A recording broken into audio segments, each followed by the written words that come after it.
2026 po tayo. So, adlangan, kill doon na lagi nating ginagawa. Yung bang pangalan na Jesus ang pinakamataas na pangalan na higit kaysa alinmang pangalan? Is that the name, truly the name above every other name? Now, ang sagot ko po diyan, matapos ang napakaraming pagsasaliksik, ay no, hindi. Hindi po yan ang tunay na pinakamataas na pangalan. Okay, pag pinag-usapan po natin, ito po ba ay nagamit sa atin upang tayo mas mapalapit at makilala natin ang Diyos? Yes, totoo po yan. Nakamulatan nating lahat yan. Nagamit po sa atin yan na talagang malaman natin kung paano po, ano ang kalooban ng ating kataas-taasan Diyos. Ano po, sino ang ating Mesyas. Pero pag pinag-usapan natin, ano ba ang tunay? Kasi pinag-usapan po rito yung the name above every other name. Yung pong pag-usapan natin, yung name na sa Greek word, onoma, o yung talagang called, yung identity. Yung pangalan na pagka tayo po ay may sinasagutan tanong sa mga anumang application o anumang mga data na kailangan natin, na nakalagay, pag nakalagay doon, name, ay yung pangalan natin ang sinusulat natin. Yung po talaga yun, yung original name natin. Yung registered name natin talaga. So yung pong name na yon ang pinag-uusapan po dito, hindi ano pa mang bagay. Ngayon, bago po kayo maghusga, bigyan po niyo ng pagkakataon na ito po ay maintindihan natin sapagkat napakahalaga po nito sa huling panahon na ito. Ano po, tuloy-tuloy tayo para po hindi po humaba ito. Diretso tayo dun sa pinaka-team verse natin, Filipos 2:9. Napaka pamilyar at pamosong talata po ito na lagi at laging nababasa natin at binabanggit natin. Doon na po tayo sa talatang 9. Dahil dito, yung matapos siyang magpakumbaba, ano po? Dahil dito siya'y lubusang itinaas ni Yahweh. Pero Diyos po nakalagay. Pero ang tinutukoy talaga po diyan na Diyos ay si Yahweh, ang ating El Elyon, ang ating kataas-taasan Diyos, ang ating Ama sa langit, yung Ama na tinatawag na ating Mesyas. At binigyan ng pangalang higit, sabi dito, higit sa lahat ng pangalan, without exemption. Meaning, yung pangalang tinutukoy dito, ano po, ay nakakahigit sa alinmang pangalan, sa lahat ng pangalan. Kaya napakahalaga po nito na makita natin na ito po ay mismong ang Ama sa langit na si Yahweh, ang ating kataas-taasan at manlilikha, ang nagbigay ng pangalan na ito. Sabi rito po, dahil nga po doon sa pagtataas na yun sa Kanya. Ngayon, tingnan lang po natin sa New King James Version. Therefore, Yahweh, ulitin ko po, nakalagay God, pero Yahweh, si Yahweh po yan. At kahit po sa King James Version, sa Lumang Tipan, binibigyan niya ng pahayag. Remember, the name Yahweh ay mahigit 6,000, kulang 7,000 beses binabanggit ng paulit-ulit sa Lumang Tipan. Kung gaano ito kahalaga. Si Yahweh mismo ang nagsabi, iyan ang kanyang pangalan. Iyan ang itatawag sa kanya. Exodus 3:15, forever, from generation to generation. Wala pong limitasyon. Walang expiration, forever. Yan ang pangalan niya. Sabi dito, therefore Yahweh also has highly exalted Him. Tinutukoy po yung ating Mesyas. And given Him. Hindi sinabing given by men. Ang nagbigay niyan mismo, sino po? Ang ating Ama, ang ating kataas-taasan Diyos na si Yahweh. Given Him the name, onoma, name, which is above every other name. Which is above every other name. Pansinin ninyo, ito po ang pinakamahalaga pong argumento. Kung ang namulatan natin na pangalang Jesus na maliwanag po nung mga nakaraang kong turo na intindihan natin na hindi po yun talaga yung original name. Lalo na yung J na wala pong J, ulitin ko, ang Hebrew, ang Aramaic, ang Greek o Koino Greek language. Wala pong alphabet na J. Even the old alphabet ng English ay wala po noong araw, 500 years ago lang, na-discover ang letter J. Ano po? So yung name na pinag-uusapan po natin ay napakahalaga sapagkat ito po nakasaad dito, nakasalalay dito, ay napakahalagang bagay. Ano po, hindi po ito ordinaryo. Meaning, ang argumento natin, kung yung Jesus po ang the name above every other name, yung original name na binigay ng Ama, yung Hebrew name, na kung saan ay Yahshua, mas nahigit ang pangalang Jesus na ang tao lang ang nag-translate, na ang tao lang ang nag-develop, ang tao lang ang nagbigay, anuman ang dahilan. Anuman ang dahilan. Hindi po iyon ang tunay na ibinigay ni Yahweh na pangalan sa kanyang anak. Siya nagbigay. Pero anuman ang dahilan natin, ano po, sinasabi man natin na alam na, unawa na yun ng ating Ama sa Langit, na yung Jesus na binabanggit natin ay siya nga iyon, hindi po natin matatagpuan yun sa banal na kasulatan. Given Him, ang nagbigay ay ang Ama ng pangalan. So hindi po pwedeng baguhin po iyon. At nakapaloob po doon ang napakahalagang bagay, mga kapatid. Kaya po ito hindi basta-basta lang. Now, pansinin po ninyo. Kung ang Jesus po, pasintabi talaga po, hindi po ito madali. Ang Jesus na pangalan, yung ating sinasamba, pansinin ninyo, yung pinagtutuunan ng pansin pagka panahon ng pagsamba.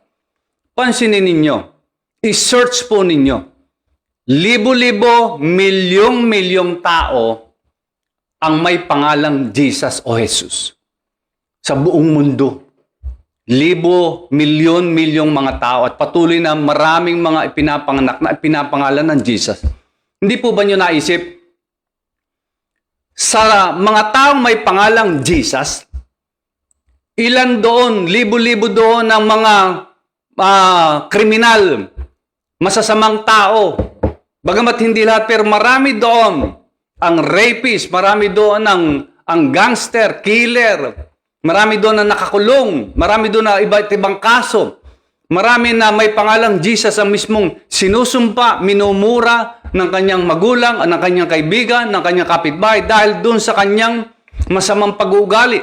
Yung name na Jesus, hindi ba natin naisip? Na ito po ay ginamit at patuloy na ginagamit ng maraming mga bulaang propeta upang mandaya at salangsangin yung pangalang Jesus hanggang sa ngayon. Na hindi lamang kakaunting tao ang patuloy na nagyuyurak sa pangalan na yan. Ang tanong, bakit hinahayaan ng ating Ama sa Langit ang kabanal-banal na pangalan na yan kung iyan ang tunay na pangalan na talagang totoo niyang ibinigay? Bakit? Sa kabilang panig, pansinin po niyong mabuti. Pansinin po niyong mabuti. Yung pangalang Yahshua, tatanungin ko po kayo ng tahasan. May kilala ba kayo na tao, kaibigan, kapitbahay na pangalan ay Yahshua? 99% ko po ang sagot nyo, wala. Wala. Pag sinearch po ninyo, mayroong ilan-ilan lang nung mga unang mga panahon o marahil ngayon, ginagamit o nagpangalan yan, pero lahat tayong kilala. Meaning, ano po ang makikita natin? Iningatan po ng ating Ama sa Langit ang pangalan na yan, banal na pangalan, ayaw niyang mayurakan yan. Yan ay para sa kanyang banal na anak, sa ating Mesyas. Yung kabanal-banalan na yan sapagkat nakapaloob doon maging ang kanyang pangalan. Kaya po, hindi po ito pangkaraniwan. Pag tiningnan po natin, ito yung panahon na malaman natin ang katotohanan na siya magpapalaya sa atin. Kaya po yun ang pinakamahalagang argumento. Kung yung Jesus name, ang tunay na mas mataas na pangalan, na tao lang ang gumawa at nag-develop, edi yung pangalan na Yahshua ay nasa ilalim lang ng pangalan na yan, na samantalang iyon yung kanyang original na pangalan na napakahalaga ng kahulugan So dapat ang nasa ibabaw na talagang the name above every other name, Yahshua. Na hindi alam ng marami na iyon pala ang tunay na pangalan. Ni hindi alam ng marami kung ang tunay na kahulugan nito. Ngayon, tingnan po ninyong mabuti. John 17:12, nung nananalangin ang ating Mesyas, malapit na siyang ialay ang kanyang buhay sa krus ng Kalbaryo. Sabi niya, habang kasama nila ako, sinong kausap niya? Yung Ama, si Yahweh. Iningatan ko sila sa pamamagitan ng kapangyarihan ng alin? Ng iyong pangalan. Sabi ng ating Mesyas, iningatan niya ang kanyang mga alagad, ang kanyang mga tagasunod. Sa paanong paraan? Sa pamamagitan ng kapangyarihan ng iyong pangalan. Sino kausap niya? Si Yahweh ang kanyang Ama. Ano po yung makikita natin sa uli? Ang pangalang ibinigay mo sa akin. So yung pangalan ni Yahweh na almost 7,000 times binanggit sa lumang tipan, yun yung pangalan na nag-ingat sa mga alagad at pangalang ibinigay niya sa kanyang bugtong na anak.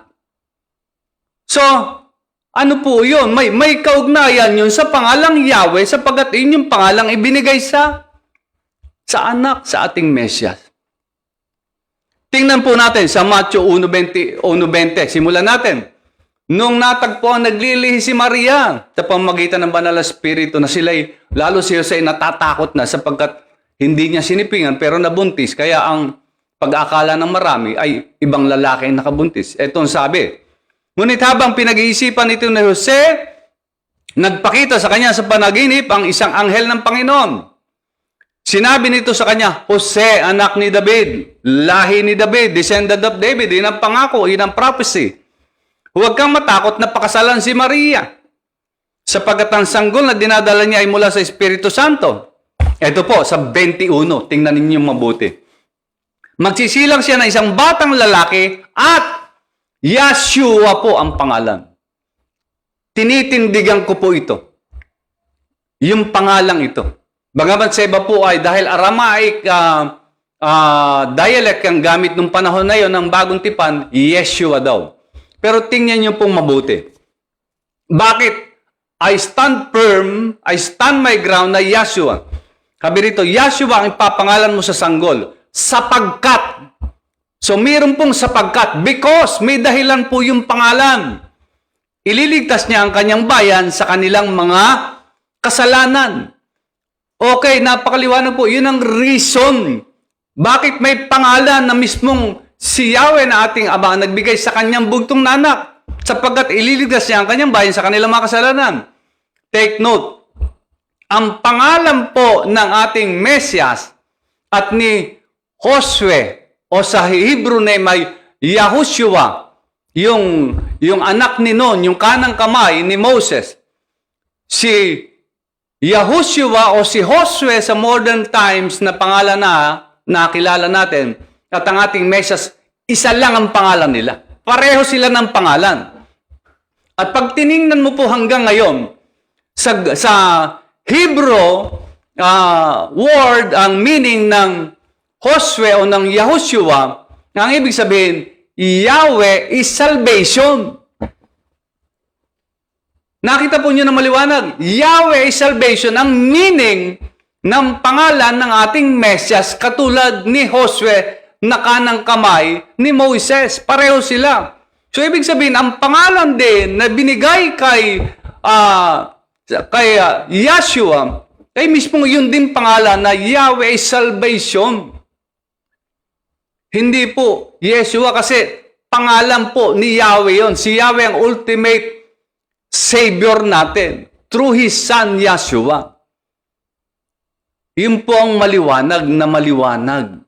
Kaya kung titingnan natin, hindi po pwedeng mawala ang pangalan ni Yahweh sa pangalan ng ating Mesyas na si Yahshua. If you believe that the name of our Father in heaven is Yahweh, therefore, hindi mo pwedeng baguhin at alisin ang pangalan ni Yahweh sa pangalan ng kanyang anak at ng ating Mesyas na si Yahshua, which means Yahweh is salvation. Si Yahweh ang kaligtasan. Kaya napakahalaga po nitong name na ito. Hindi po basta-basta sapagkat yung mismong Ama ang nagpangalan. Yung mismong anghel niya ang sinugo niya para siguruhin yung pangalan. Kaya hindi po ito pwedeng ikatwira natin. Ngayon, tingnan niyo pong mabuti. John 17:11, sabi dito, pansinin uli natin, Amang Banal, iningatan mo po sila sa pamagitan ng kapangyarihan ng iyong pangalan, ang pangalang ibinigay mo sa akin. So, yun yung pangalan na binigay, pangalan ni Yahweh. Ngayon, punta tayo sa Gawa 26:14. Hindi ako nagkakamali. Tama po ito, Gawa 26:14. Si Pablo po ang nagkikwento nito kung paano niya nakilala ang Mesyas. Kaming lahat ay natumba sa lupa at narinig ko ang isang tinig na nagsabi sa aking wikang Hebreo. Ulitin ko po, ang pangungusap na sinasabi rito, wikang Hebreo. Tiningnan ko po, napakaraming translation. Nakalagay, ang sinasabi, wikang Hebreo. May pailan-ilan lang na nagsabi, sinabi ng tinig sa wikang Aramaic. Pero halos lahat po maging ang King James Version, wikang Hebreo. Yung salitang nadidinig ni Pablo, yung salitang usapan nila ng Mesyas. Sabi sa kanya, Saulo, Saulo, bakit mo ako pinagusig? At tinanong ko, sino po kayo, Panginoon? At kanyang sinabi, ako'y si Yahshua. Pero nakalagay, Jesus. Pero sabi rito, ako'y si Yahshua na iyong inuusig. Kung Hebreo ang usapan nila, napakasimple pong konklusyon. Hebreo ang pangalang binabanggit ng ating Mesyas. Hindi pwedeng Hebreo ang usapan nila sa pagkatapos ay Grego, isinalin niya sa Grego ang kanyang pangalan na nung una ay Jesus at sa Latin ay naging Jesus at later on naging Jesus. Hindi po niya sinalin ang kanyang pangalan at sana matulig tayo sa katotohanan iyan. Yahshua ang pangalan niya at iyon ang gusto niyang itawag natin sapagkat iyon ang tunay na ibinigay ng Ama na binabanggit sa Filipos 2 at doon sa Matthew 1 at doon sa John 17 na kanyang panalangin. Kaya po, makikita natin, pag binasa, basahin nyo, baka hindi kasi natin pinapansin po yung mga katotohanan na ito sapagkat may nakatanim na sa atin na malalim na minana na natin kung yun ang tinuro, yun na lang tayo.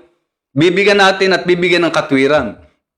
Gawa 4:12, pag tinignan po natin, sabi ni Pedro, sa kanya lamang matatagpuan ang kaligtasan.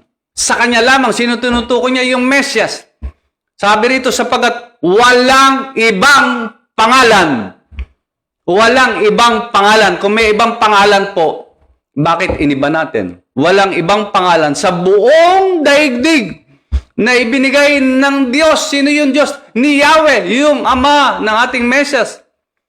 Siya nagbigay sa mga tao upang tayo ay maligtas. Now, ano pong pangalan yun? Sabi, isa lang pala. So sa panahon ngayon, hindi na natin pwedeng baliwalain yan. Isa lang pangalan po. Ngayon, katwiran na lang ng tao po ang idadagdag natin kasi na-translate, kasi para maintindihan, etc., etc. Nasaan sa Biblia po yun? Siya nga nagbigay eh. Pagkatapos sa iyan ay binabaliwala natin. Mayroon pong mahalaga kung gusto makita natin. Ilang talata na lang po. So, therefore, what is the name above every other name? Ano yung pangalang nakakahigit sa lahat ng pangalan? Jesus pa rin, nasa ilalim ang Yahshua? No, nada, never, hindi. Sapagkat Yahshua po yun. Kagaya ni Josue, ang meaning, Yahweh is salvation. Pakinggan natin ang katotohanan ito. Hindi po pagbaliwala, pagsalangsang sa pangalan Jesus, kundi kung ano po yung totoo, tunay. Tingnan ninyo mabuti, magwawakas na tayo. Yung turo mismo ng Mesyas natin. John chapter 4 verse 22, nung siya nangangaral na. Sabi niya sa marami, hindi nyo kilala ang inyong sinasamba. Sabi niya, hindi nyo kilala. Ngunit kilala namin. ang aming sinasamba. Basahin niyo mabuti. Siya mismo nagsabi, kilala namin. Kasama siya doon sa sumasamba, sabi ron. Ngunit kilala namin ang aming sinasamba sapagkat ang kaligtasan ay nagmumula sa mga Hudyo. Ito, sa verse 23. Alam natin to. Tingnan ninyo mabuti po. Subalit, dumarating na ang panahon at ngayon na nga, sana ngayon na mga totoo, ang tunay na sumasamba kanino po? Sa Ama ay sasamba sa Kanya sa Espiritu at sa katotohanan sapagkat ganyan ang uri ng pagsambang ninanais ng Ama. Bali-baligtarin mo po ang banal na kasulatan. Tingnan mong mabuti isa-isang bawat words na itinuro ng ating Mesyas. Ang itinuro lang niya, pagsamba sa Ama. Sino ang Ama? Si Yahweh. Wala na pong iba. Pagsamba. Anong tinuro niya sa panalangin? Isang panalangin lang. Ama namin, sumasalangit ka. Anong susunod? Sambahin ang pangalan mo. Mapasa amin ang kaharian mo. Nasaan ngayon itinuro niya? Siya ang ating Panginoon. Siya ang dapat nating sundin. Pero turo ng tao ang sinusunod natin. Kahit wala sa Biblia, kagaya ngayon. Mayroong mga laging ginagawa maraming nagsasabing Kristiyano. Pag sinabing ganyan, nagkukuha na ng picture o ano pa man, nasa video, ganyan. Nasa Biblia ba yun? Wala. Pero bakit ginagawa? Kasi tinuro ng leader. Kaya ganun na po ang nangyayari. Basta tinuro ng leader na dapat namang igalang, pero kahit wala sa Biblia, susundin natin. Ito po nasa banal na kasulatan. Maliwanag na maliwanag, wala siyang itinuro kundi sambahin ng Ama, pero iba na ang ginawa natin. Bukas may pagsamba ang napakarami. Hindi po araw ng Sabat ang pagsamba ng karamihan. Dahil yun ang nakamulatan, yun ang tinuro. Ano po? Pansinin ninyo. Libo-libong mga mananampalataya nagpapahayag na tagasunod ni Kristo ng ating Mesyas. Ang sasamba. Ni halos hindi mababanggit masasamba ang pangalan ng Ama na si Yahweh. Halos ang focus ay yung pangalang Jesus na hindi rin niya tunay na pangalan. Na sinasabing, the name above every other name. No other name like Jesus. Na hindi yung pagsalangsang, kundi hindi po yun ang katotohanan ngayon. Hindi natin nasusunod yung ating Mesyas. Nasaan na yung sinabi niya sa Matthew 28 sa kanyang mga alagad na, humayo kayo, gawin yung alagad ko ang lahat ng bansa. Ituro ninyo sa kanila, gawin ninyo silang alagad ko. Sabi ron, ituro ninyo sa kanila ang lahat ng utos ko. Ganun ba ginagawa natin yung lahat ng utos ng ating Mesyas? Ano tinuro niya? Sino sambahin? Ang Ama. Sino itataas? Ang Ama. Pero marami po kahit ng mga tagapangaral, pag nagbasa ng teksto, kahit sa lumang tipan, mababanggit yung pangalang Yahweh. Pero pagkayari nun, parang baliwala na. Baliwala na ang pangalang Yahweh sapagkat nadaya na tayo ng kaaway upang ang sambahin natin ay yung pangalan na hindi naman binigay ng Ama, na ang pangalang iyon, ni katiting na pangalan niya ay wala doon.